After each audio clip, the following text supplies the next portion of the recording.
My teenage years were full of sketching, angst, and trouble. I wasn't popular or unpopular. Maybe just forgettable. I guess that gave me a sense of freedom.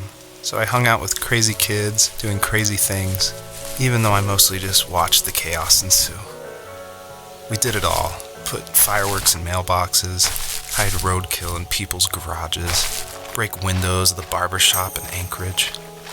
My dad was furious, but he was so busy working he couldn't do much to stop me from going out.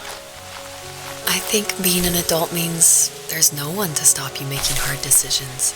He had to make a living, and he couldn't be in two places at once. Yeah, I realize that now. But at the time, I was sure he was more interested in growing his business than what was going on with me.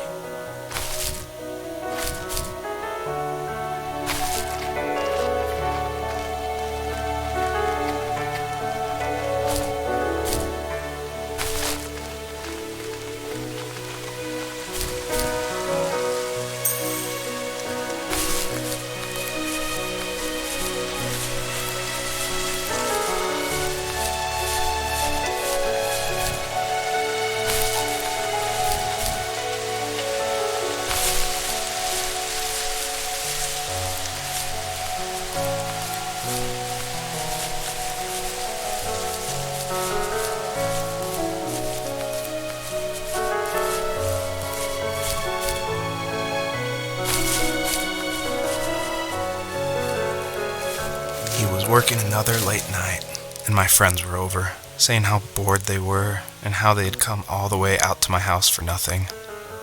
One of them mentioned how that old, ugly beyond belief truck was still in the garage, and how we should take it for a spin. I was only 15, so I kind of fought it for a while.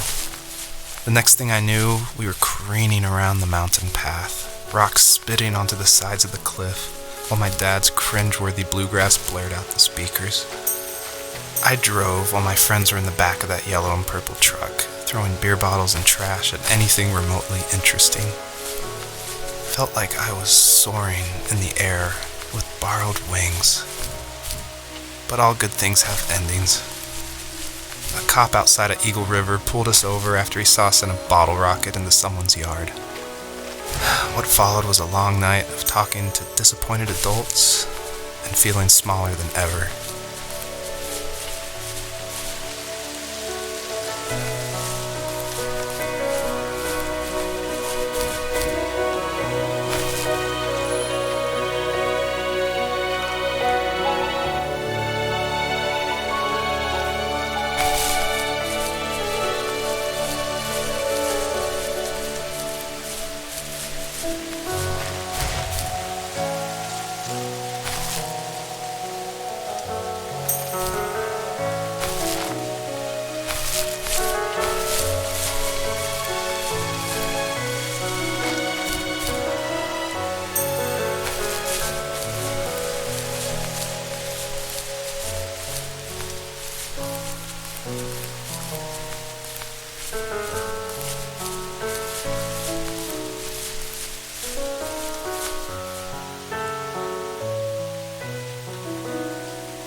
After he drove me home from the police station, I blew up at him, saying how I never wanted to be like him, how I was going to be someone and leave that hick icebox for good.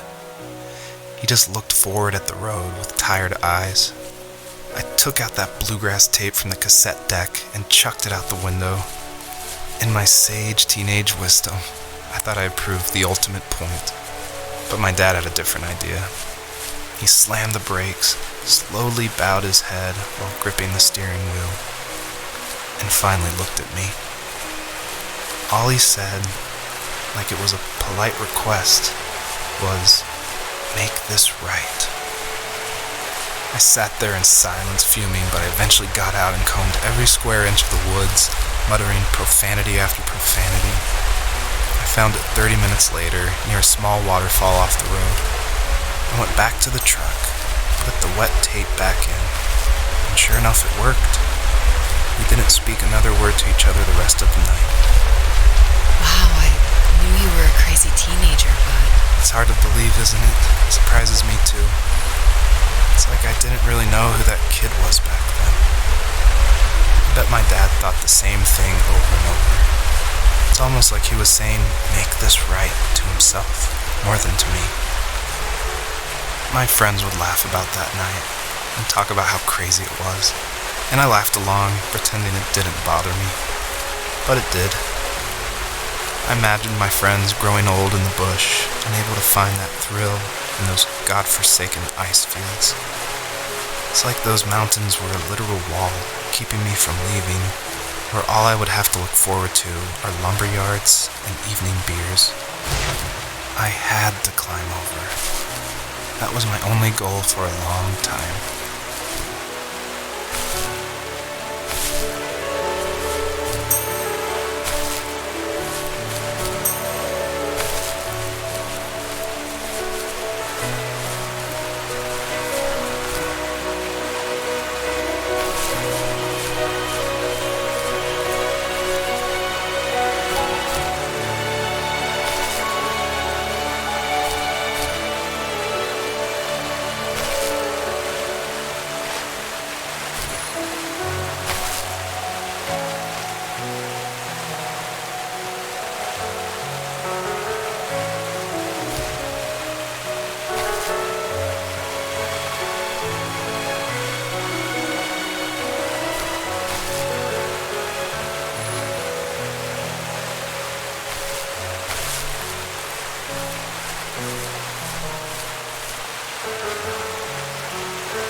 was some way I could take my love of drawing and turn it into a way of escape, nothing would make me happier.